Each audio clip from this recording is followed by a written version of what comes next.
Okay, here's another question on I've been offended, and we really can't tell from this, but we can make some inferences on where the relationship. This is someone that's been offended, and the question is, how do I confront someone about their behavior? This can go in all of our relationships. So I'm a friend, and you've hurt me really, really bad. How do I confront you about that? Or you take in a marriage, we're in a marriage, or there's a marriage here, and somebody has an affair. How do I confront them about that to restore the relationship and not necessarily destroy the relationship? So I get the principle here, and the asking of the question is they ultimately want a restored relationship, but they know that the sin has to be confronted. So how do you do all of those? How do you confront in love and at the same time make sure that we don't deny that the action was wrong? Do you have any thoughts on that? Yeah, I mean, of course, a lot of it, like you're saying, depends on what the situation is. But I think, approaching the person in love, I'm not here to condemn you. I'm not here to point out flaws. I'm not here to act like I'm perfect and you're the one who's always messing up. But I think just by confronting somebody and say, I'm concerned about what's going on, not giving advice or telling them what they do, but that I'm concerned of where you are for this. And I'm afraid that if you continue on this path, some really negative things are going to happen, and I don't want to see that for you. With its kids, a lot of times, instead of just giving them blanket advice on dealing with that, we can ask them, well, what will happen if you say this? And help them predict what might happen. If you confront your friend, what are they going to say? Also, another tendency nowadays is people do this online, not just teenagers, but adults. Will put things out there. I want to let others know how you hurt me. Right. So they're going to shame them publicly. And I would say, obviously, we never want to do that. I think, boy, that is so true. And boy, if you're listening to this, and I don't know if this was the point of the question, but I do want to talk to you when you confront something. I think that there are some principles that flow through, and we even see these in Matthew chapter 18 when Jesus is talking about church discipline and stuff like that, that anytime you go confront someone with their sin, the number one priority ought to be restoration and forgiveness, not condemnation. So before we even talk about how do you go confront someone, you need to ask yourself, why?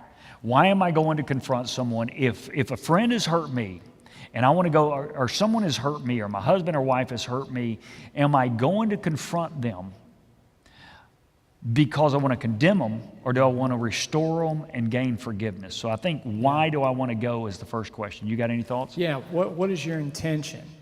What do you, and some people just feel, kind of have the attitude they get in everybody's business, and so you have to be careful about that. But I think when you go in, I would pray about it before I go. Should I even say anything? What's my role in this? What is my goal? What am I trying to get out of this not confrontation, but just coming in contact with this person and asking about it? What am I trying to achieve here? And if it's not going to make things better, then I shouldn't go. That's a good idea. If it's not going to make things better, don't go confront someone.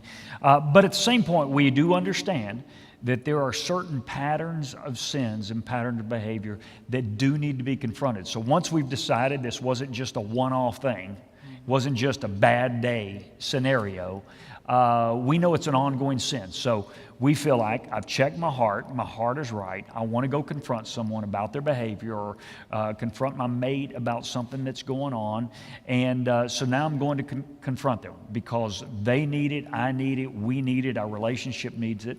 I'm certain that the why is right. I want to see them get better.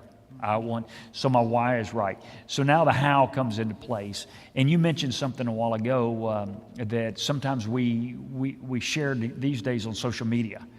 Probably some pretty good principles on confronting someone about what they have done to us is it probably needs to be as private as possible. Let's start there. It needs to be absolutely as private as possible. So that prevents you saying something mean to me and then me telling everybody how sorry you are on Facebook. Right. Okay, there is no correlation between you saying, you having a bad day with me and say something to me, and me dumping on you with my 500 friends. Do you have any thoughts on that? Well, yeah, it shouldn't be an emotional response. I mean, if you're going to confront somebody, you should stop, think about it, pray about it, maybe ask some people that are close to you, do you think I ought to get involved in this? You know, kind of weigh the decision. But what we do a lot of times instead is we jump in there while we're upset. And if we, no matter who we are, even if we're a person that controls anger well and we don't really have emotional issues, if we jump in there while we're upset, we have no oxygen to the front part of our brain, we can't think straight. Have you heard of the 24-hour rule? The 24 hours, if someone's hurt you, wait at least 24 hours before you respond? I think that's a good idea. That's a good idea. Because some people take that, you know, that we don't need to go to bed without being angry. Right. They'll bring that up. Yeah. But, you know, if you're in a rage and you're not going to solve a problem very well, you know. So I think stopping and waiting, and I've done that, you know, where I'm about to send an email to somebody, and I think, okay, I need to let my wife read that, or I need to let a colleague read that, or I need to wait a day, and almost always I'm going to re-edit that. Yeah, I think that's a good point, boy. With social media and email and stuff, boy, we can make a little problem of a forest fire, a small flame, a forest fire, and a heartbeat just with the way we respond. So we've talked about make sure the why you want to respond to someone is right. Probably proportion is the way we put it. Make sure that I don't take a private harm and make it a public matter.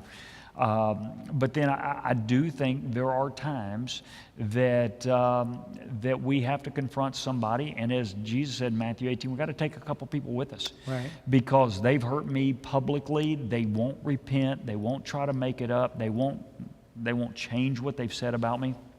And so it does need to get a bigger crowd or group of people to confront. But still, you need to understand the purpose of that never changes. Just because I'm gone from a one-on-one confrontation to 3 or 4 people going to confront you about it, the purpose is still the same. It's always restoration and forgiveness. Mm-hmm. It's got to be that way. If it's not about restoration and forgiveness, then it's just about revenge. And God is pretty clear about that, and we talked about that in today's message, that do not take revenge on someone that has hurt you. And so make sure restoration and forgiveness is the key. You got another thought on this? Yeah, just thinking about confronting, it reminds me of like in 12-step programs or with alcoholism, drug abuse, how they'll have an intervention. You know, maybe they've tried to get somebody to stop and they're not, they're hurting themselves, and it gets to the point where we're afraid this person is going to kill themselves or hurt someone else or something awful is going to happen.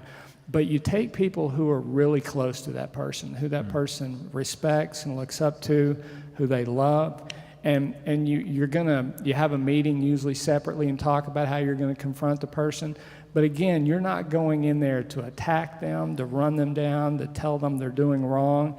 You're there to help them. You're there to love them and try to help them get the support that they need. So for whatever reason, whether it's helping somebody like that or righting a wrong that's been done, I think we have to be careful of our intentions and also be just careful about how we approach them. Good.